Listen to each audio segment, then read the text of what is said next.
Hello everyone, welcome to the California Advanced Homes Program webinar on 2016 Code Readiness for Domestic Hot Water. Today we'll begin by talking about water conservation in California, energy efficiency, changes to domestic hot water for the 2016 code, and ways projects can still get performance credit with code updates. This presentation is geared towards builders and developers, as well as HERS raters and energy consultants. Next slide, please.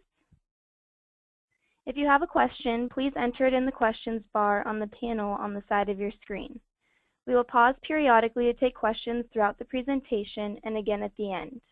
The presentation is also being recorded, and we will send you a link to the recording as well as the slide deck this week. Next slide. My name is Allison Whitwer, and I'm on the CAHP program team. My colleagues and I work for TRC, and we implement the program on behalf of PG&E.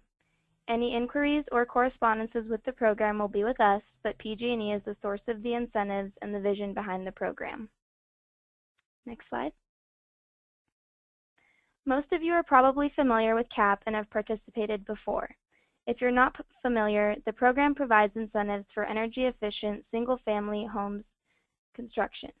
The ultimate goal of the program is to prepare homes for the 2020 Zero Net Energy goals.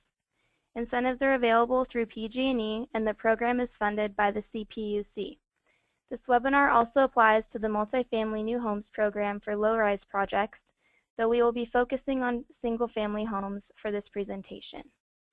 Before I hand the presentation over to Megan, I would like to launch a poll to find out how everyone on the webinar is involved in CAHP. Please take a few seconds to make your selection.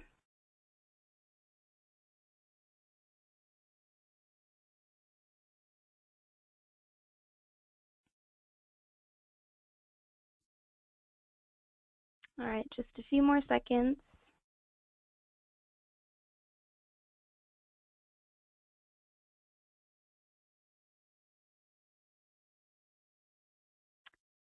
All right. So it looks like we have 63% are energy consultants or HERS raters.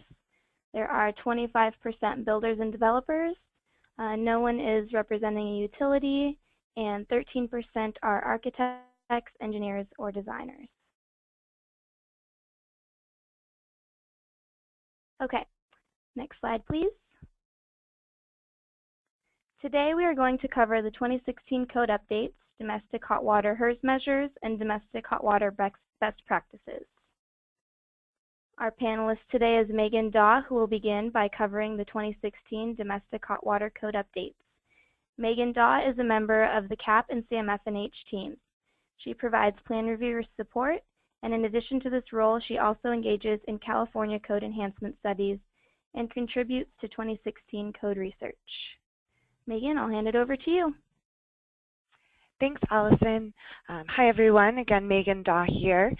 Today we will be going over a little bit of background on what Title 24 covers in terms of domestic hot water, the current 2013 standards, and what we can expect to be changing in 2016, and thinking beyond code, how are we still able to capture some savings for domestic hot water once 2016 goes into play.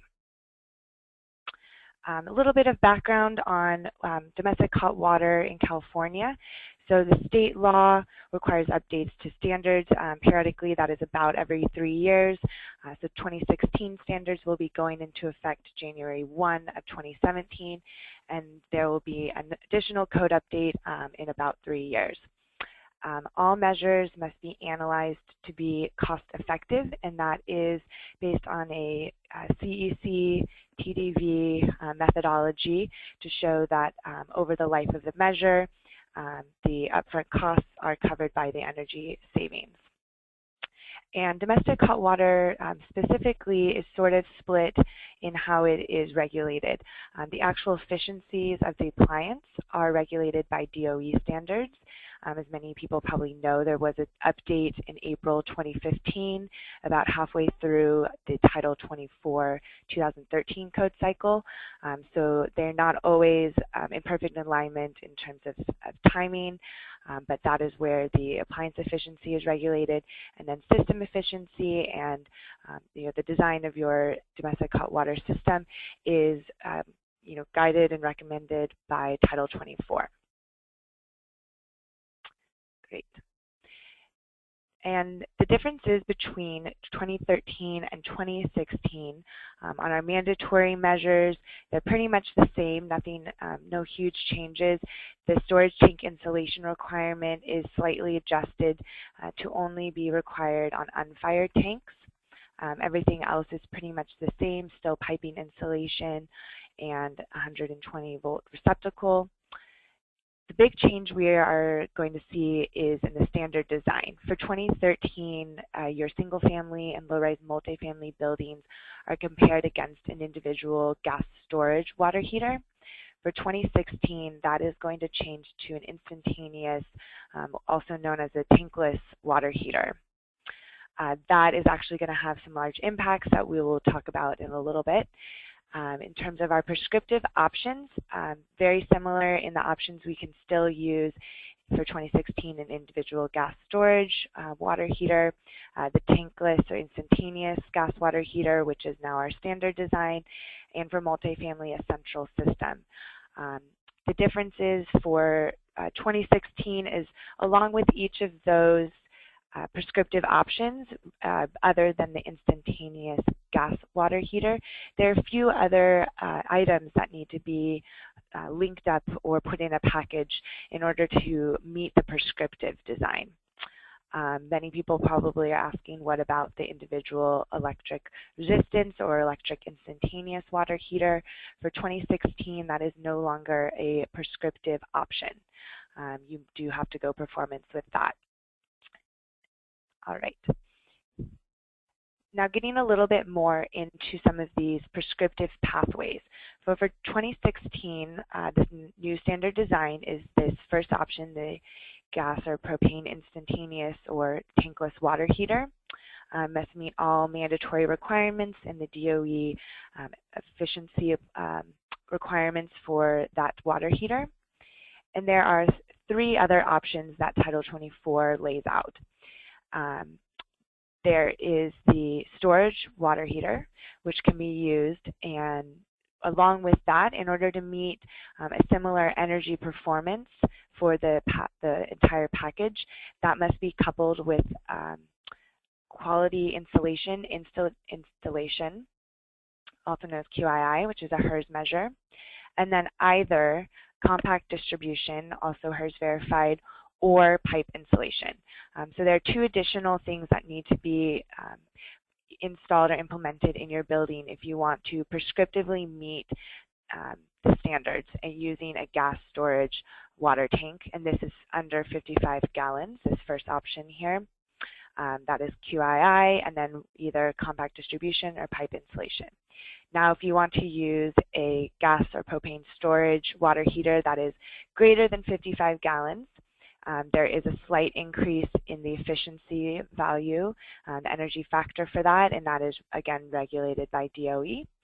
If you want to use that type of storage tank, you have to then either combine that with compact distribution or pipe insulation. So above 55 gallons, you no longer have to do QII, but you do have to have an additional HERS verification on your domestic hot water system. Again, this is just to meet the prescriptive pathways. If you want to do something other than this, you can go the performance route. A central system, so mostly for our low-rise multifamily buildings, which we won't get into too much today, but when you are serving multiple dwelling units with a central system, these requirements are very much the same as for the 2013 standards. 2 recirculation loops unless your building is under 8 units, and solar saving fraction based on the climate zone you're working in. Great. Again, if there are any questions, please put them in the chat box. And just again to go over, where did that electric resistance option go for the prescriptive pathway? For 2016, there is no longer a prescriptive pathway that includes electric resistance. If that is the water heater you are choosing, you must go the performance route.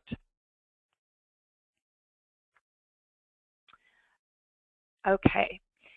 Allison, I think we are going to initiate another poll, but before we get into that, I will say, so now that for 2016, we have switched over, the standard design is now an instantaneous water heater or tankless water heater.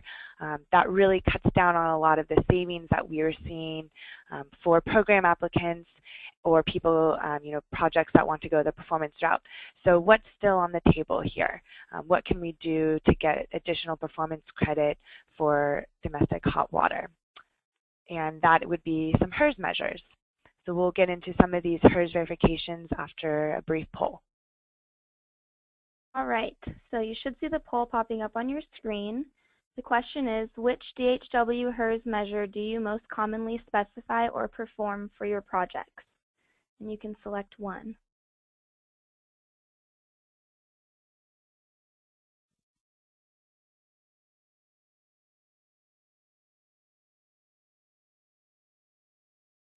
All right, about 20 more seconds and then we'll close the poll and read the results.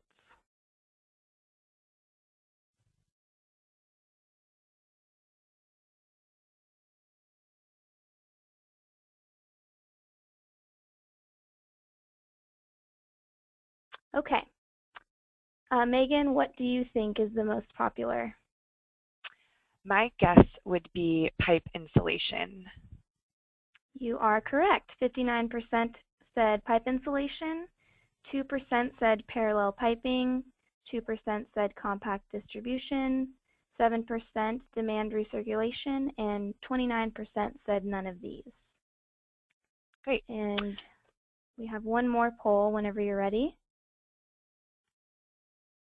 Okay, so this one is, which of these do you have experience with? And you can select all that apply.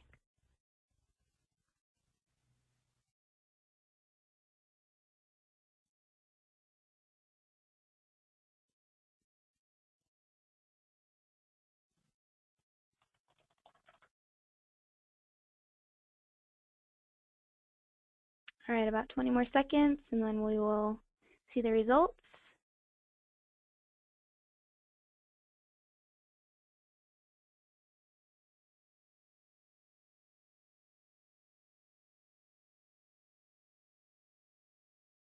Okay.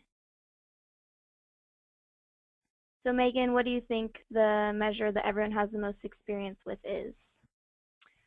Probably again pipe insulation, and then after that I would say maybe demand recirculation. You are correct. We have 87% with pipe insulation, 18% parallel piping, 26% compact distribution, 59% demand recirculation, and 13% said none. So that's it for this poll. Great. It's great to have an idea of what everyone's experience is with these different verifications, and we will get in a little bit more of the details in the next few slides.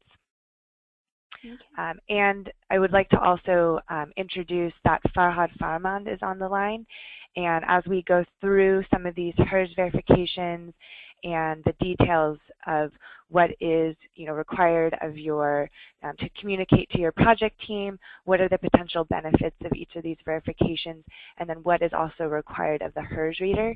He may pop in with additional feedback. Farhad also works on our codes and standards team, has done quite a bit of research for 2016 codes, and has recently been a part of a compact DHW study. All right. So again, just a quick overview of the HERS verifications that are options for DHW systems. One more time to review, if you want to use that prescriptive pathway to work with an individual storage water heater, you do have to take QII and either compact DHW or pipe insulation on all lines. though the QII is not specifically a domestic hot water related measure, but does get your building performance up to similar energy budgets. Now, as we talk about some of these HERS measures, the analysis that you're going to see we are showing what potentially are some of the energy benefits or results when using the simulation software of using these HERS measures. These are based on a 2-story CEC prototype in climate zone 12. So these savings that you actually see may vary slightly depending on what climate zone your building is in and the actual square footage and design of your building. And again, as we all know, in California, water use is becoming more of a hot topic as we are entering further into our drought years. So improving the efficiencies of our domestic hot water, the equipment itself and the systems kind of benefits us in 2 ways. It provides hot water faster to the occupants of your building. It also helps with the greater goals of reducing energy use in California. Without further ado, we'll get into some of these measures here. 2 tables that might be handy for you to look at. This first is in the reference appendix of the Title 24. It shows all of the different HERS verifications that are allowed in the software that can be taken, and just a brief description of what those measures entail. The second table, this can be found in the residential ACM, Table B2. It's in Appendix B, which describes the domestic hot water calculations. What this table is showing are this distribution system multiplier. So our standard system, this trunk and branch, has a multiplier of 1. Everything else is compared to that standard design and either given a smaller or larger fraction based on the energy required compared to that standard design. So as you can see, a lot of the HERS measures get us a below 1 fraction. So this is multiplied into the calculation of what your domestic hot water system energy use would be. Something I would like to point out is recirculation 7. So an actual recirculation system with no demand control options actually can use more energy than a standard system. When you take some HERS verification or throw on some controls on there, that penalty is reduced. So it's still above your standard designs. You can see here with demand control 1.15. Once you get into the HERS measures, that drops a little bit, but you will still get a penalty for some of these measures, but it's a lesser penalty. Great. All right. So the first measure, which I think a lot of people are familiar with based on our polls, is pipe insulation. Basically, what this does is there are Title 24 regulates that pipes that are 3/4 of diameter or larger must have pipes insulated everywhere, except for a few exceptions. This verified pipe insulation says anything below that was already regulated by Title 24. The smaller pipes must also be insulated, and how you can the performance of that based off, again, our prototype building is about 1% compliance improvement. What is required in order to successfully implement this measure is good communication amongst your team and to your plumbing designers, and making sure that it is noted in the specifications that all pipes are insulated, even below that 3/4 inch diameter, and in the details, the plumbing details, again specifying that all pipes will be insulated. The HERS verification for this measure is just a visual inspection that all of these pipes are insulated. One thing we'd like to note on this one is for the 2015 Uniform Plumbing Code, which is not just California specific, but it is a plumbing code that is widely used. There was a proposal to actually have all pipes insulated become standard. and that may affect the savings that you may see if that is implemented in the software. You would still get probably a compliance credit for having the HERS verification, but the non-HERS verified pipe installation may be eliminated. All right, the second HERS verification is parallel piping. So this is sort of a system where you have a main trunk and manifolds, your main trunk that goes to one or more central manifolds, and then from there you have tubing that goes to your individual fixtures. The HERS verification and what you need to meet to get this HERS verification is that the pipe length between the water heater and the central manifolds it cannot be greater than 5 feet. The non-HERS verification is 15 feet, but if you are getting the HERS verified, it is 5 feet. And then from there, the piping from your manifolds to your fixtures must take the most direct path. There are additionally some requirements on the spacing of those, that tubing, that piping from your manifold to your fixtures, 2 inches from other hot water supply piping, 6 inches from cold water supply piping. What does this get you? The performance is about 0.25% compliance improvement. What needs to be communicated? This should be noted in the drawings and specifying where the manifold locations are so that you can get that 5 feet pipe length from the water heater to the manifold. Also specifying that the pipes going from the manifold to each fixture must make the most direct path. So that means if you can't, probably not best practice to pipe up to the second floor, then back down to the first floor if you're working in a 2-story building. Plumbing schematics are useful.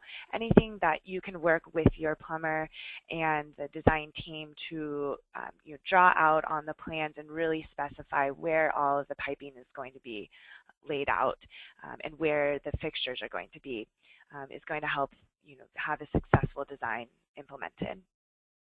HERS verification, again, this is a visual inspection before drywall. All right. The next is compact distribution, and it did look like there were some people on the line who have experience with this, and we will be getting into some more of the details on exactly how this can be implemented in the further slides. Farhad will come in and describe some best practices. What it means in terms of Title 24 and the HERS verification is based on this table that you can find in the reference appendix is based on the service area for your water heater. There is max length that your pipe can have between the water heater and the point of use of that fixture it's going to. This is described in this table.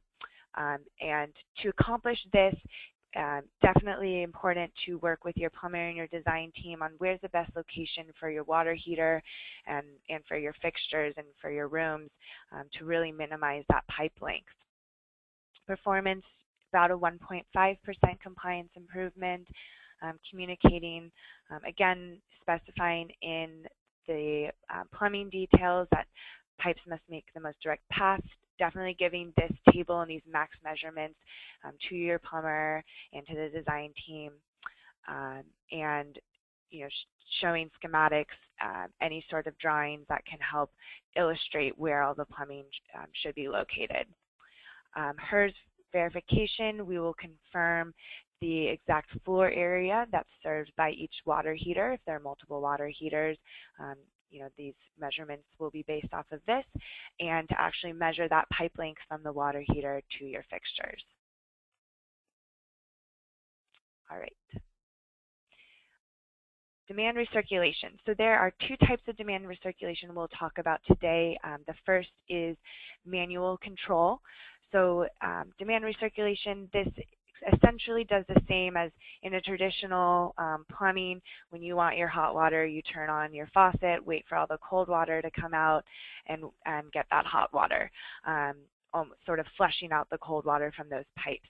The recirculation system is going to have a pump that essentially does that without wasting that water down the drain. It pumps that cold water back into your hot water, your hot water appliance and brings that hot water straight to your appliance without wasting any water. Now, if your pump is circulating constantly, you're going to be using a lot of energy. Now, when we have a manual control, this tells the pump when to turn on and when to turn off, when hot water is actually needed. So manual control, there's a button switch near where the hot water is needed, probably in your bathrooms, in your kitchen. When an occupant comes in and wants hot water, they would switch this button on, and that tells the pump, okay, we need to bring some hot water to this fixture. This does still result in a penalty. It's a 0.5% penalty, which is pretty small in comparison to what the penalty would be if you had no control at all. There's also an option for a non-HERS verified, and that penalty is also a little bit larger. The communication for this and how to successfully implement this would again be in the plumbing details, specifying that there is going to be a manual control and where the actual switches should be located, and on the drawings putting where those controls and those switches are located, as well as the pumps for your appliances. For the HERS verification, there are a few more steps than the other measures we've looked at. HERS verifier would need to come in and confirm that there are dedicated pumping controls for each of your fixtures, that they'll verify the presence of these pumps and these controls, check where the switches are. The actual switches have an energy kind of requirement on them. They have to use a standby power of 1 watt or less. They'll check the valve. They will check that your piping is taking the most direct path.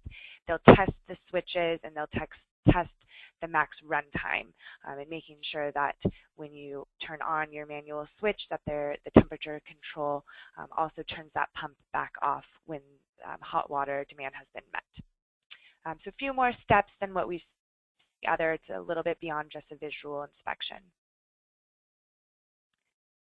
Great. And the next one is similar idea, but this is a sensor. So an occupant sensor, motion sensor, will tell the pump to turn on when an occupant comes into that area. The main difference here is that you're seeing a larger penalty, and this is based off of sort of false signals. If somebody walks into a kitchen, they might not necessarily need to use hot water at that point, but the pump senses that the motion sensor senses they're in there, tells the pump to turn on just in case that person does want hot water. So your pump is going to be circulating more often than if you had a manual switch. Again, the penalty without a sensor, motion sensor, is going to be larger. So this does get you a little bit closer in your energy budget. Very similar design communications, signifying exactly where those motion sensors are going to be, where the pumps are going to be, communicating this to your plumbers and your design team. HERS verification, very similar to what we just saw. The main only difference here is that there are a few more components than just a manual switch. You have your motion sensor, door switches, and flow switches, and they all have to have a standby power of 1 watt or less. Other than that, the HERS rater will still come in, test your system, test that the controls are all working properly, and check that the pipes are taking the most direct path and that everything is in the spot where it should be. Okay, the last one is actually for multifamily. This is that multiple recirculation loops. If you have a central system in a multifamily building that is serving more than 8 units, Title 24 does require you to have 2 or more recirculation loops that are each serving about half of the units. And that does not necessarily mean you have to have 2 separate water heaters. It can be 1 water heater with 2 recirculation loops. This provides, the HERS verification provides about 1.5% compliance improvement. Again, really important to specify this in your plumbing details and on your plumbing drawings. Work with your design team to show where the recirculation loops are going, where's the water heater located, what's the most opportunistic point to have that water heater for those recirculation loops, and which dwelling units are being served by which loop. HERS verification, HERS rater will come in, confirm the number of loops and which units are being served, and that is about pretty much a visual inspection. One that we also threw in here, for 2016, point of use is no longer listed as a HERS verification. You will, if anyone has been playing around with the 2016 software, there is still the HERS point of use option in there that may or may not actually still be in the software when the 2016 standards go live.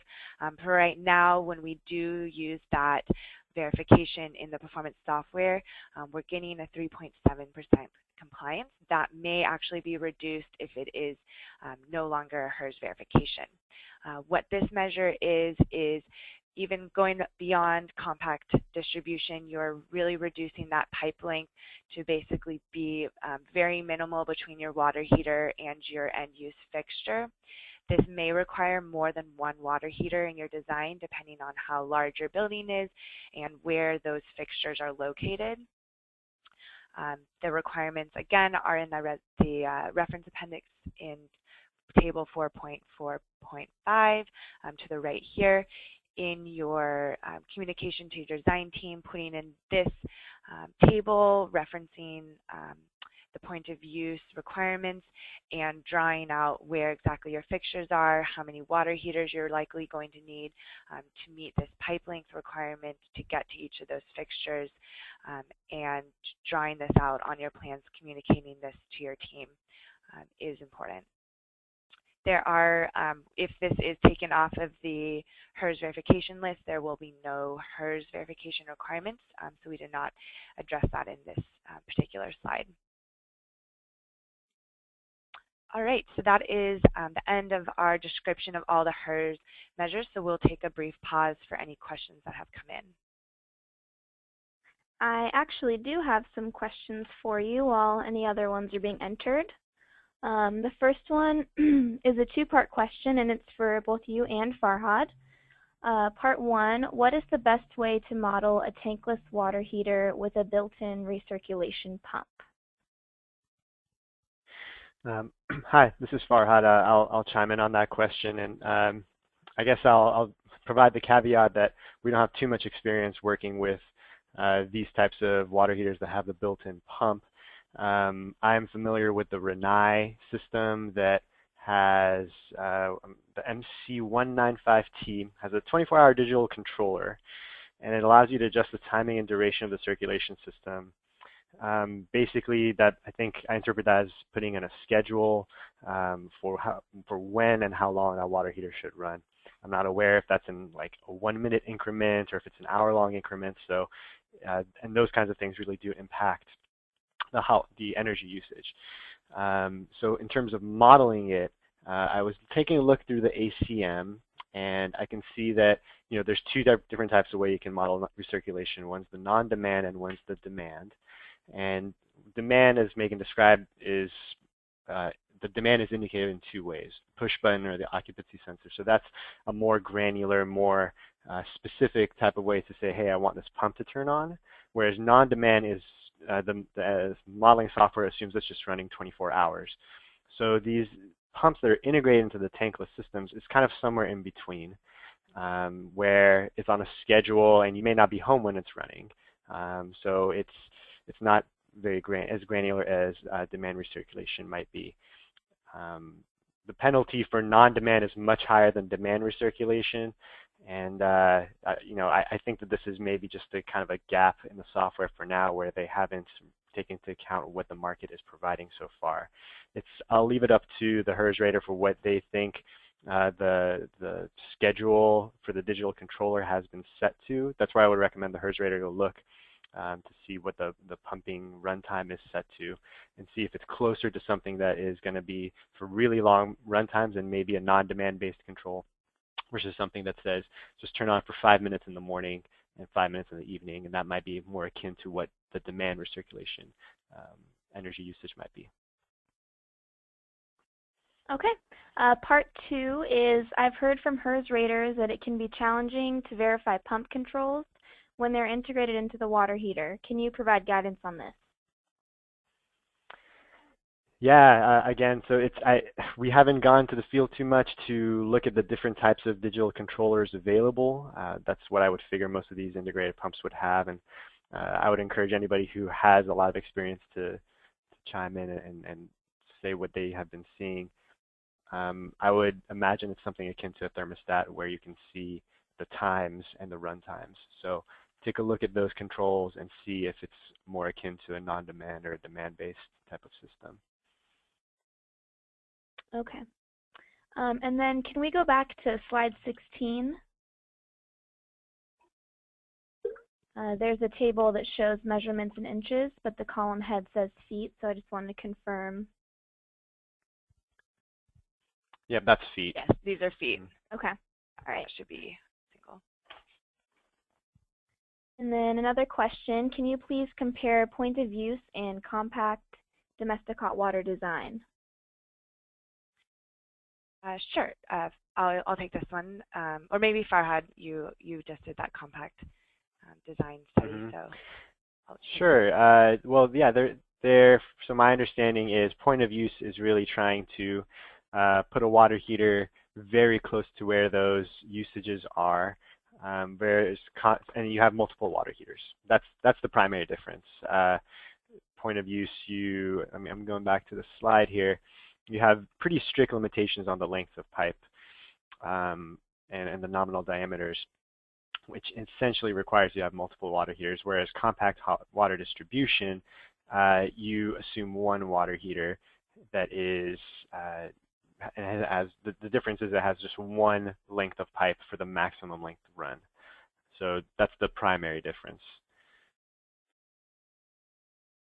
Okay. How do you model a pump that uses a flow switch and a temp sensor? That is a great question. I don't think that, well, if it has a flow switch and a temp sensor, that's essentially similar to the push button, except the push button is your faucet, where you turn on the faucet, the flow switch realizes there's a flow demand, and the temp sensor tells the pump when to turn off. I would guess that would be very akin to a push button on-demand type of system. Okay. We did receive a comment on one of your, or some feedback on one of your previous comments. They said, as a HERS rater, we consider all pumps on timers to be non-demand. I think that's a prudent assumption. Okay. For now, those are all of the questions. If we want to move on, everyone, you can keep in mind that we will have time for questions at the end as well. You can enter any other questions that we can cover at the end. All right. So I will introduce Farhad. You've just heard from him, very knowledgeable, just completed a study on compact DHW, and I'll let him give a brief introduction for that. Yep. Hi, thanks, Megan. Hi, everyone. My name is Farhad. So, yeah, Megan just said that we just completed a study on compact hot water distribution, and we unfortunately just got halfway through the study before we had to cut the project or stop the project for indefinite hold. But we did make it pretty far in terms of the research aspect. This was predominantly a research project for how to further integrate compact hot water distribution measures in the future Title 24 code and develop design guidelines and potentially incentive programs. And we were in the midst of implementing our preliminary measures into actual homes with a couple builders, and then the project was put on hold. But we're hopeful that it'll be picked up again so that we can integrate some 2019 requirements. Just to kind of focus the discussion, it was just on the distribution piping, not necessarily the water heaters or the types of insulation, but really just focusing on the pipe diameters, lengths, and the path that the pipe takes from the water heater to the fixture. Next slide, please. At the onset of the project, we did a literature review, and we also held a workshop where we invited builders and plumbers to come provide some feedback on compact hot water. And we also did some in-depth interviews, and this is some highly condensed results from all that work. Currently, we're seeing that there's about 1.8 gallons of warm-up waste per shower, so almost 2 gallons, and this is predominantly because the water here is installed in the garage, and it's pretty far away from the fixture use points. The piping is not really designed from what the feedback we received. Basically, the plumbing designers are arriving on site and they know where the water heater is, they know where the fixtures are, and it's not necessarily planned out ahead of time what route to take to maximize the shared piping length if they're doing a trunk and branch type of system, to reduce, to have the lowest wait time to each fixture and the lowest amount of water waste. This 1.8 gallons is both a result of structural waste and behavioral waste. And by structural waste, we mean how much water it actually takes to remove that cold water from the pipe before the hot water arrives. That might be about 1 gallon. And then the rest of that 0.8 gallons might be behavioral waste. And because somebody turns on the shower and they know it takes a minute for the hot water to arrive, so they're brushing their teeth or they are making their coffee, and the hot water has been there for a good minute by the time they return to the shower. So that's the behavioral waste component. We're trying to attack both the structural waste and the behavioral waste components when we're trying to reduce the energy and reduce the wait time with our compact DHW recommendations. As I mentioned, most commonly we saw that builders responded that 60 seconds is a frequently seen wait time for most fixtures in new construction homes. And some builders even said that they pre-plumb homes for recirculation and don't connect that last bit of pipe at the end. So, they don't connect it because of the recirculation penalties that we saw in one of Megan's slides, but they're anticipating a complaint from a homeowner. And then when they get it, they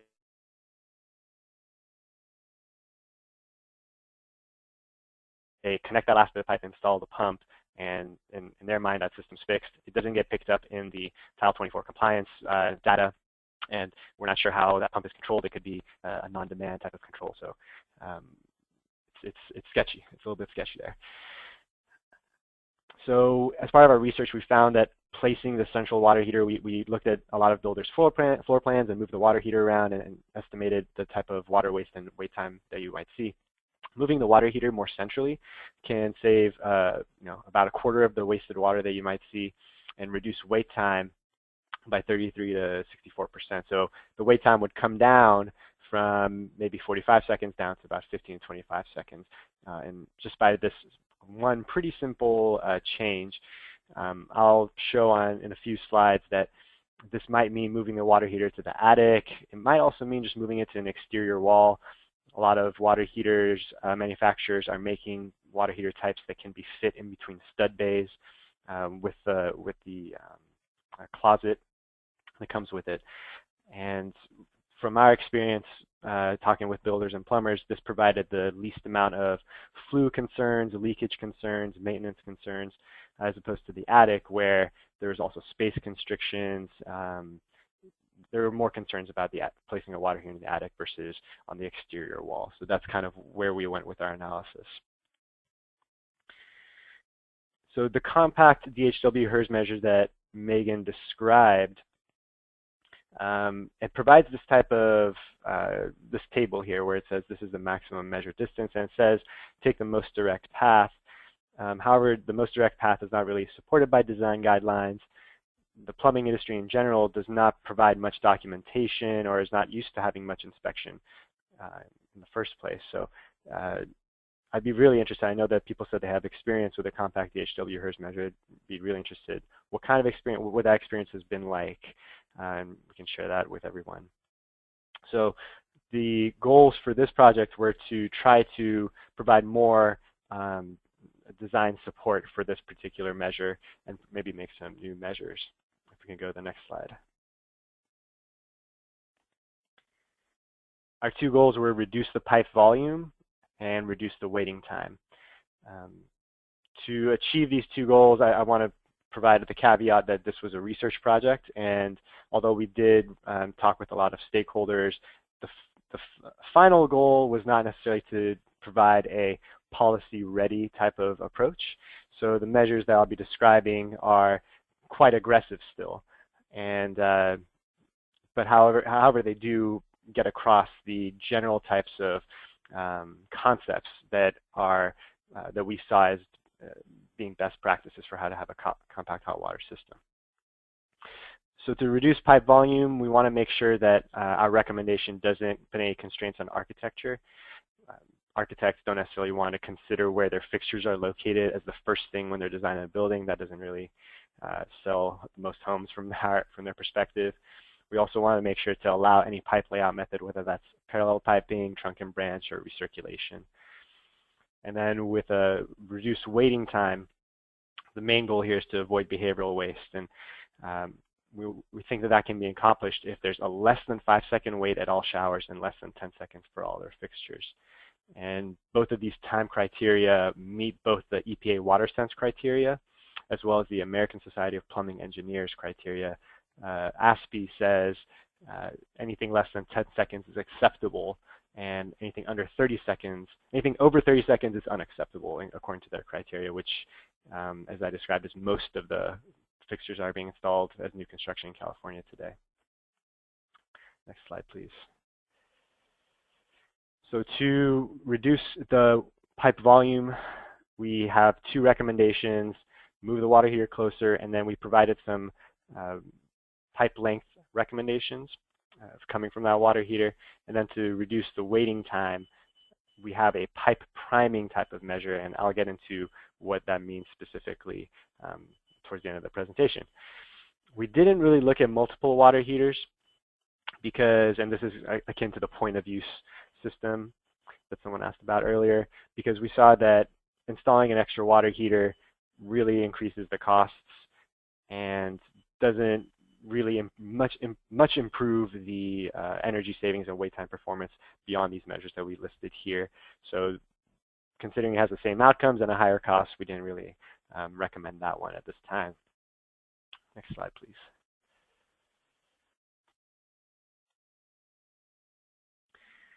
So the first measure, install a water heater within 15 to 20 feet of piping from the kitchen faucet or master shower. The reason why we focused on these two fixtures is because they're the highest use fixtures in a home typically. The kitchen is the highest frequency use, whereas the master shower is the highest volume usage. Having the water heater closer to these fixtures is drastically going to reduce the wait time and the energy waste that you would see associated with water waste. The builders that we were speaking with were pretty comfortable installing the water heaters on exterior walls. These particular builders may not have had issues with setbacks in a very tight configuration of homes. So that certainly can be an issue for other developments. But in terms of getting the water heater close, that seemed to be the easiest position to place it. Second recommendation that we have is to minimize pipe volumes. And I think the first step in providing this or in achieving this recommendation would be to develop piping schematics as part of your construction drawings that would guide plumbers as to how to appropriately route the trunk and branch system or recirculation system, whatever you're choosing. The way you can do this is by leveraging zoning. So in this description that this image that we have on the right, the water heater is going directly to the kitchen faucet under the slab to the kitchen island there. So that can be considered one zone. The piping going south via the red line to bath 2, it looks like, that could be considered another zone. And then that main trunk going from west to east would be going to some other zones throughout the house. So rather than snaking one trunk all throughout the house, which is what it's like in my house, there can be some foresight as to how can we maximize the shared piping throughout the house. We recommend no more than 3 feet of 1-inch piping. 1-inch piping has a lot of water in it, and every time you turn on a bath faucet on the other side of the house, I know when I turn on my bath faucet, I want hot water for some reason. I turn on the hot water, I may use it for only 5 seconds and then turn it back off. And every time I do that, I use some of that hot water and it never really gets to me. And you're basically displacing that 1 inch of piping every time you're doing that, and it can be quite wasteful. So we recommend really minimizing your large diameter piping in general. We recommend running your piping in between floors if you have a multi-story home. I guess if you have a 1-story home, the attic is probably the best place to run it, and then the attic floor. And we also recommend, speaking with plumbers, that to maximize the flexibility of PEX piping where possible. So PEX piping is bendable. You don't necessarily need to have purely straight lines. You can have big semicircular bends in the PEX piping so that you're reducing the pipe length, but also reducing any potential for water hammer. You're reducing the pressure, the head that would be in that pipe. So that we saw as being an advantageous approach as well. Okay, next slide, please. So our last measure here was reduce, the goal here is to reduce wait time. And we came up with this name called pipe priming, and there may be many of you on the call that are familiar with this. The image on the left is indicating a trunk and branch system with several zones. And there's a pump in the green box there installed in the kitchen island. And that is the furthest faucet, furthest fixture from the water heater. And it's associated with a demand switch. So if someone is going to be expecting to do a lot of dishes and they know that their water heater is 50 feet away from their kitchen faucet, they can press the demand switch. That pump would circulate water along that main trunk line to the east of the house and then go north to the kitchen. And in about, I think that would take probably about 30 seconds, then the occupant would choose to wash the dishes and they have hot water right at the faucet and they don't have to waste any hot water. The way that the pump would turn off is there would be a temperature sensor at the pump so that it knows when the hot water has arrived. And the image on the right there is from the on-demand configuration of this, or sorry, the demand control system is what they're called. And you can see that the pump is actually connecting the hot water line to the cold water line, and it's backfilling the cold water line from the hot water. And what that might result in lukewarm water ending up in your cold water line, so you may not have pure cold water when you then request it.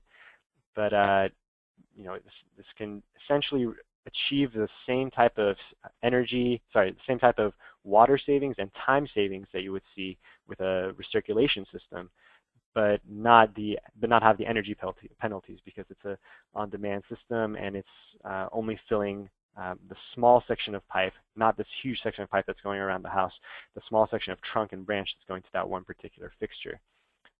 We call it pipe priming because it also primes the main trunk line for all the other faucets throughout the house. So you can see that the trunk line starting from the water heater and then ending up at the kitchen also primes the 2 bathrooms. There's a bathroom at the first zone there, there's a laundry room, and then at the bottom right of the house there's another bathroom that it also primes the trunk for those fixtures. There's a possibility you can install more than one pump with more than one demand button, and we just really liked this type of approach because, again, it doesn't have the energy penalties associated with a recirculation system. Unfortunately, this is not yet modelable in the current compliance software, but hopefully soon. So those are our recommendations for how to achieve compact hot water. Feedback is very welcome, and these might be some pretty aggressive recommendations, but that's all I have. Great, thanks. we are pretty much done with our presentation today. These are some of the resources that Farhad and I referenced throughout the presentation today. These are great places to go, even some specific sections to look at. And I think we'll pause for a few minutes here if there are any other questions that came through. Yeah, so while anyone else is entering some questions that they haven't had a chance to yet, we have one. Why do you think water heater equipment specification is not a HERS measure? I'm not totally clear on that question. So the water heater efficiency and I guess size or fire rate, why is that not a HERS measure? My guess, just my guess would be confirming that the EF of the water heater. Sure, yeah. I see. No, actually, I'm not sure why that's not a HERS measure. Yeah. My only guess, and I think this is what Farhad was going to say as well, is that the energy factor of the water heater is regulated by DOE appliance standards, but I don't see why there couldn't be, same with HVAC, why there couldn't be a HERS measure for that. That'd be a good question for CEC. Yeah, especially if they're improving the energy factor to a very high level, and they're getting that kind of improvement in their modeling software, then it might be worth verifying that. That does get a lot of savings. All right, and we have one more. With respect to demand pump system type of installation, which installation is considered the most green product and earns the most points? Demand with dedicated recirculation versus demand with no dedicated recirculation?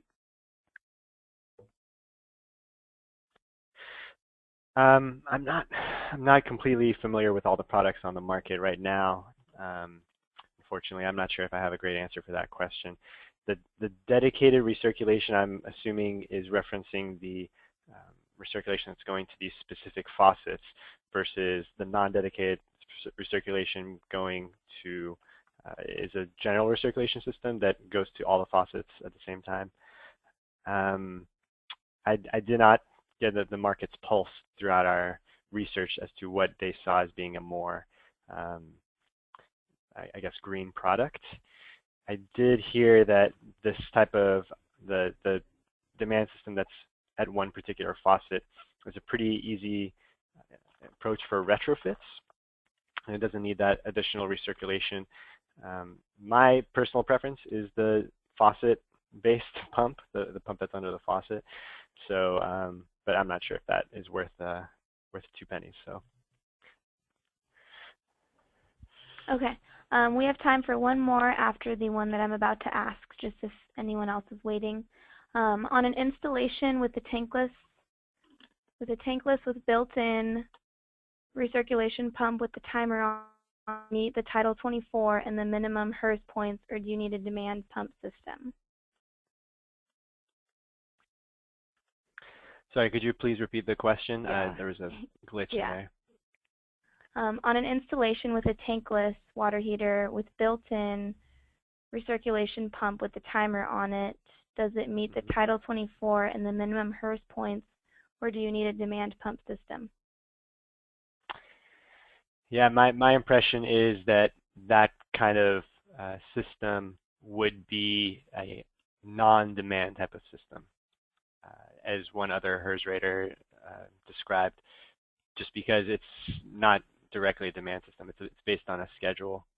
So that's my interpretation. Yeah, so with the tankless water heater, you're meeting prescriptive requirements for your system type, but having the recirculation loop, or sorry, not the recirculation loop, but having the non-demand recirculation is probably going to result in a penalty, an overall system penalty. Okay.